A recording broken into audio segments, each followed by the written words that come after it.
YS 정권 초기에 YS가 이런 말을 했습니다. 일본의 버르장머리를 고쳐놓겠다.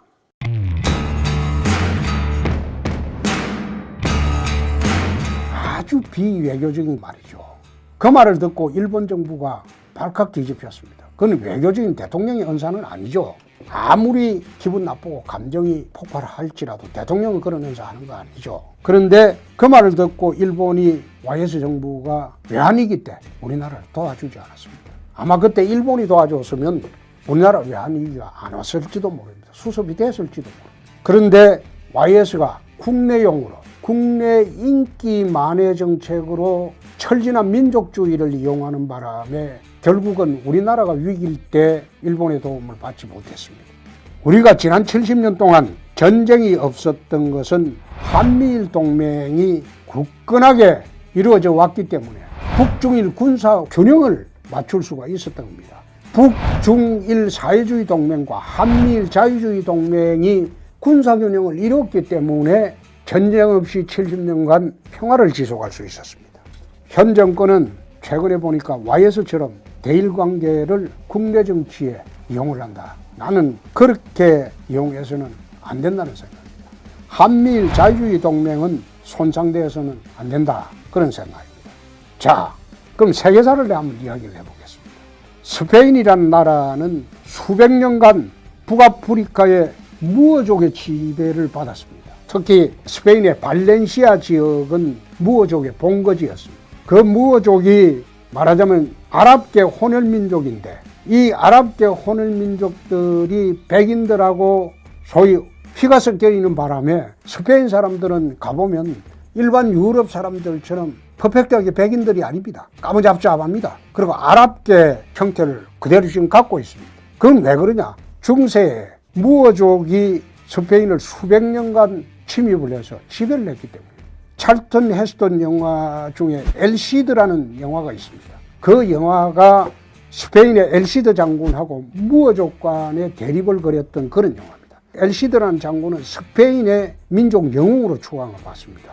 그렇게 수백 년 지배를 받고 압박을 받았어도 지금 스페인은 모로코나 모리타니아 같은 소위 무어족이 많이 사는 그 나라들하고 사이가 나쁘지 않습니다.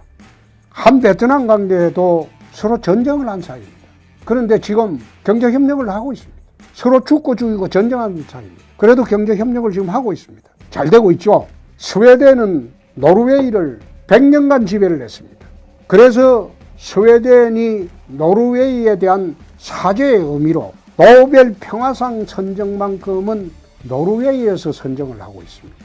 그만큼 이웃나라 관계가 과거에는 전쟁, 지배, 복종 관계였지만 지금은 미래라고 하는 국가관계입니다. 이런 이야기하면 또 좌파 집단들이 홍준표 친일분자다. 그 이야기 나올 겁니다.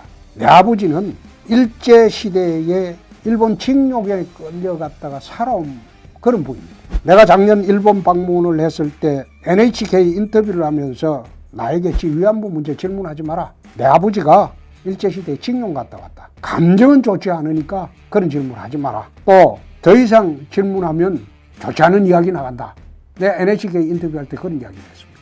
일본 의원들한테도 똑같은 이야기를 했습니다. 그러나 한일 과거사 문제에 대해서 우리가 거기에 목매달아서는 안 됩니다.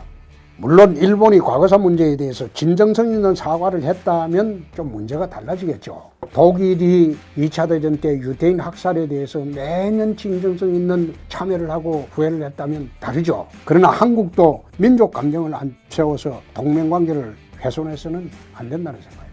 내 위안부 문제를 이야기할 때 그런 이야기를 했습니다. 박근혜 정부가 위안부 재단을 만들어가 돈으로 해결하려고 할 때 난 그거 잘못됐다. 위안부 문제는 우리 가슴 아픈 역사로서 우리가 잊어버리지 말아야 할 문제지 그건 돈으로 해결하려면 잘못된 것이다. 또 일본 정부도 위안부 문제를 진심으로 사과를 해야 된다. 그 이야기를 한 일도 있고 최근에 또 대법원의 징용관계 그 판결을 보면서 이것도 일본에서 발끈하는데 나는 일본 정부의 이런 태도도 옹졸하다는 생각입니다. 이번에 판결한 대법원의 징용관계 판결은 개인이 청구권 문제를 제기한 겁니다. 개인 소송입니다. 국가가 청구권 문제를 소송한 것은 이미 한일 국교 정상화 때 정리가 된 겁니다. 그러나 개인의 청구권은 국가가 소멸시킬 수가 없죠. 그래서 그 대법원 판결을 가지고 일본 아베 수상이 직접 나서는 것도 옹졸한 처사고, 이것도 한일 관계 복원을 위해서 바람직스럽지 않다. 그런데 이번 광개토함 사태를 보면서 우리가 레이더로 일본 항공기를 조정했거나 배를 조정했다면, 그게 사실이라면 그것은 유감스러운 이야기죠. 일본은 우방이지 적이 아닙니다. 북핵의 위험이 현실화된 지금 한미일 동맹은 대한민국의 국가 안보를 위해서 가장 중요한 문제입니다. 철진한 민족주의로 한일 관계를 바라볼 때가 아니다. 나는 그런 생각을 합니다.